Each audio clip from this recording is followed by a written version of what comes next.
Hello, I'm Francine St George and my presentation is on back pain. How we can integrate the research on the neuroscience of pain with advances in technology to treat back pain. Now I'm going to focus specifically on the locked back.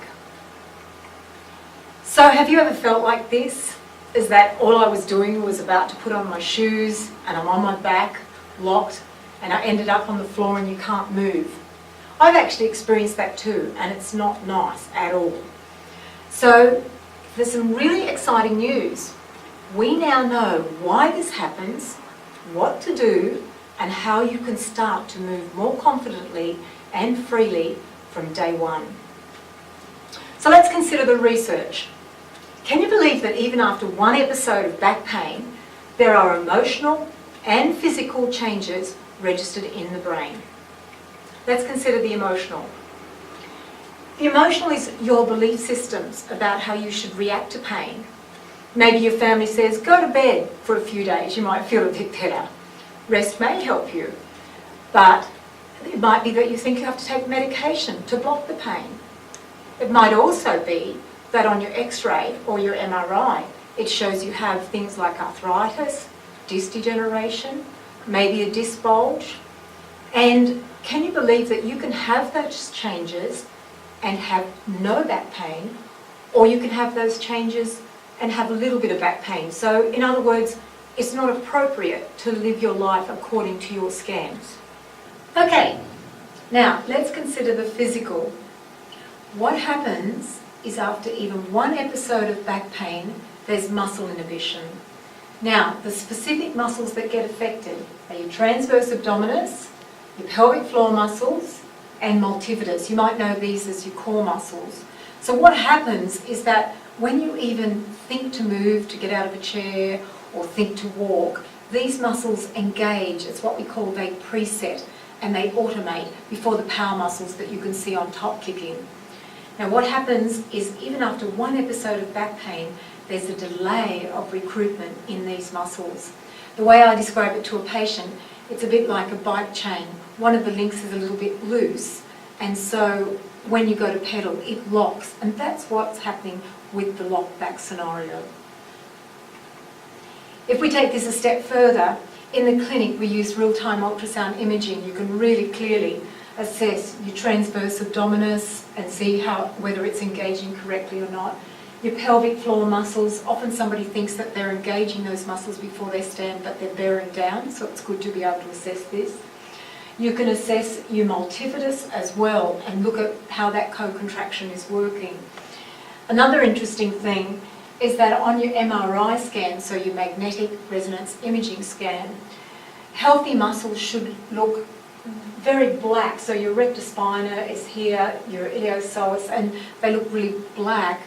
But what's fascinating is that at the level where there's disc degeneration or other things going along, or where the back is locking, you actually get some white, what's called white or connective tissue or fatty content in the deep multifidus, again adding to that locked back that you've got this wobbly segment going on. And another thing that's interesting, and this links back to transverse abdominis, is that every muscle has what you could call a map on the brain. It's called a neural representation. Now what they've found with the research is that transverse abdominis, when you have a healthy back, transverse abdominis is mapped in a certain place. But if you have back pain, then it is shifted slightly on the brain. And after 2 weeks of training with real-time ultrasound imaging, the particular study, this is what they did, they found that the transverse abdominis went back to the place, the normal place, of where the person has no back pain. Now that's exciting, and I'll show you some ways later on how you can start to recruit your transverse abdominis. So let's consider the current neuroscience on pain. The traditional model's actually altered slightly. What we used to think is that pain was basically that all messages were going one way with a standard reaction. We now know this is not the case. We now know that pain is driven from both directions. There's an upward feed and there's a downward feed. So your goal to recover from an episode of pain is that the sooner you move more quickly, more normally, then you'll recover more quickly from a back pain, an episode of back pain. And that helps you avoid a chronic condition from developing. Now, if you overreact to an episode of pain, then you keep your fight, flight, or your alarm centre is being activated too easily. This is called central sensitization. Let's just go back here. All right, so this is called central sensitization, when the pain centres in the brain or in the spinal cord are still being active, even though the injury, the muscle strain, whatever it is that you did, has healed. Let's consider our muscle anatomy a little bit further, and then it'll make more sense when you do the exercises. So your transverse abdominis, you may know it as the deepest muscle of the abdominal cavity, all right? And it's connected via the middle layer of the thoracolumbar-dorsal fascia to the multifidus. Let's have a look at that. So here we've got a dissection. Here's your iliopsoas. Here's your quadratus lumborum. Here's your deep multifidus. This is your rectus spinae under here. And what happens is here's the transverse abdominis coming through here, connected through fascia, through your deep multifidus. So what's happening is when you're breathing, there's this lengthening and shortening going on of this transverse abdominis, and it's linked to the deep multifidus, and when you go to move, that co-contracts. So with real-time ultrasound, you can see that. So what we've got here is a picture of me real-time ultrasounding a patient. This is your external, internal oblique. Your transverse abdominis, it's connected mainly by fascia. And what you're going to see here is, if you just pull your belly button to your spine, most people think that's doing core exercise. That's incorrect. So you'll see here, see this person's bunching up. They're actually doing it the wrong way. And I'm going to show you how to do it the correct way to do a transverse abdominis contraction. Now, pelvic floor muscles. We know there's a very high correlation between pelvic floor muscles weakness and lower back pain. And again, what you can see here, we're looking through the bladder. And in the clinic, this is great to use because you can see if somebody's doing pelvic floor muscles incorrectly. Again, a lot of people are doing sit-ups, planks, things like this, pulling your belly button to the spine. You're actually bearing down on your pelvic floor muscles, and that is not helping your back pain.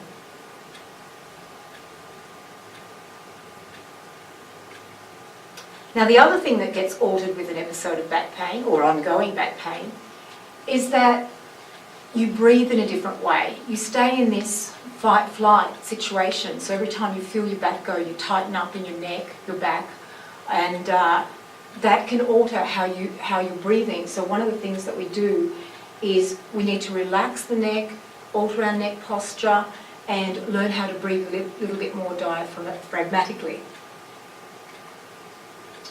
So that's what we want to work through here now, is that basically start thinking to yourself that every time we breathe, certain muscles are working when we're not thinking about them. And when we think or anticipate to move, these muscles engage and preset. And we call these your postural or your stability muscles. Now, if they're not presetting, any muscle you can see on top, your erector spina, your hip flexors, your adductors, we call those phasic muscles. And they kick in too quickly, and that's the tension that you can feel in your back. Sometimes you feel tight in your hip flexors. So what we talk about is to down-train these muscles so that the stability muscles can automate. So I'm going to run through 5 steps. We're going to relax the phasic muscles.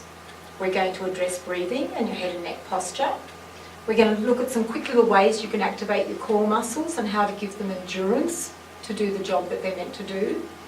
And then I'm going to show you a functional exercise to get you a bit more confidence to start moving more normally again. Now, if you're a therapist, I'm going to run you through some very easy to do neural techniques so that will make it easier for you to identify where the drivers of your patient's pain may be coming from. So let's talk about step 1, down training phasic muscles. Maybe you can give this a try now. So even if you're sitting or standing, you can still do this. So if you're standing, put your hands behind your back or sitting, and sometimes my patient calls these the rods in their back. And this is your erector spinae, your superficial muscles. Now what I want you to do is just change your centre of gravity, put your weight on your heels and rock back a little bit and find a place where they're a little bit more relaxed. Okay, you can do it sitting, you can do it standing. So if you feel you're sitting at work and your back's starting to tighten up, you can do that. If you're sitting, then, and particularly this relates a lot to driving, our right hip flexor tends to be a lot tighter than our left hip flexor. All right, so what I want you to do is put your hands on both hip flexors. Whether you're sitting or standing, you can still do it, but sitting is better. Now tighten up your hip flexors. Now relax them again. Relax them again, and relax them again. So you're starting to relax the phasic muscles so the other stability muscles, the deeper muscles, can start to automate. You may need to do this lying down. If you're in an episode of back pain, you might find it's more comfortable to just, if you gently can, put your feet over a chair, and you may need to do it here because you'll find that'll give you a lot of relief. You'll actually start to organise your back a little bit better and start to calm it down that way. When you're lying down too, you can also feel if it's your adductors, might be your hamstrings, might be your ITV, so you can sort of see which muscles are tense, which ones are hanging on and trying to protect your back. You can take it a step further, or you can maybe switch this and start thinking about prevention. So you can continue to do your hip flexors a little bit more effectively by kneeling, your adductors with your hands on a table, whatever is the most comfortable way to use. So in other words, once you get through an episode, keep working on down-training those phasic muscles. Step 2, posture and breathing. So what I want you to do, try it now. Relax your shoulders, relax your jaw, put your hands onto your diaphragm, onto your rib cage, and try breathing into there. Now you may even need to put your hand on this muscle at the top here, your traps, the upper traps it's called, and just find a position where your shoulder goes just to relax that. And this muscle here, big long word, sternocleidomastoid, it's a strappy muscle, but it tends to get tense when you're feeling tense in your neck and shoulders. So you can actually feel that muscle, and again, just find a position where it feels more relaxed.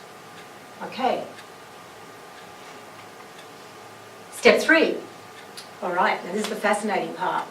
Activating transverse abdominis, pelvic floor muscles, and multifidus.